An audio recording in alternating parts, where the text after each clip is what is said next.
ఆ! ఇక పబ్లిక్ చాలా ఎక్కుతురు. ఆడోళ్ళకి జర కష్టమే అవుతుంది పోడు అంటే వచ్చుడు. ఫ్రీ బస్ తీసేయాలని చాలా మంది అంటున్నారు. అవును. మీరేమంటారు దాని గురించి? ఈయన ఏమంటే అంటే వాళ్ళ మీ ఉద్దేశం ఇష్టం. ప్రకారం ఉంచితే బావుంటదా? తీసేస్తే బావుంటదా ఫ్రీ బస్ అనేది? తీసేస్తేనే మంచిగా ఉంటుంది. తీసేస్తారు. ఎందుకు తీసేస్తే మంచిగుంటదంటున్నారు? చాలా జనాభా చాలా ఎక్కుతున్నారు పబ్లిక్. చాలా ఇబ్బంది అవుతుంది పోడు వచ్చుడుకు దేనికైనా కూడా. అవును, హ్మ్. కొట్లాడుకుంటున్నారు చాలా మంది సీట్ల గురించి ఫ్రీ దాని స్కీమ్స్ పెట్టడం అనేది కరెక్టే అంటారా? తీసేస్తే బెటర్ అంటారా అన్ని? అంటే ఫ్రీ కరెంట్ కానీ, ఫ్రీ బస్ కానీ.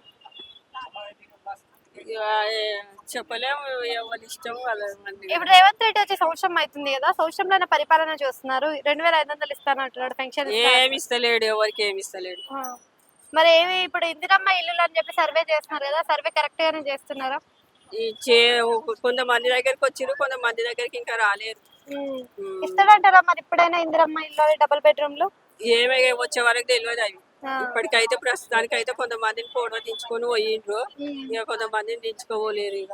కేసీఆర్ పరిపాలన చూసిర్రు కదా! మరి ఆయన దాంట్లో ఫ్రీ స్కీములు లేవు. మరి ఆయన పరిపాలన నచ్చిందా? ఈయన పరిపాలన నచ్చిందా మీకు? ఇక ఇద్దరు గట్లనే ఉన్నారు. హ్మ్.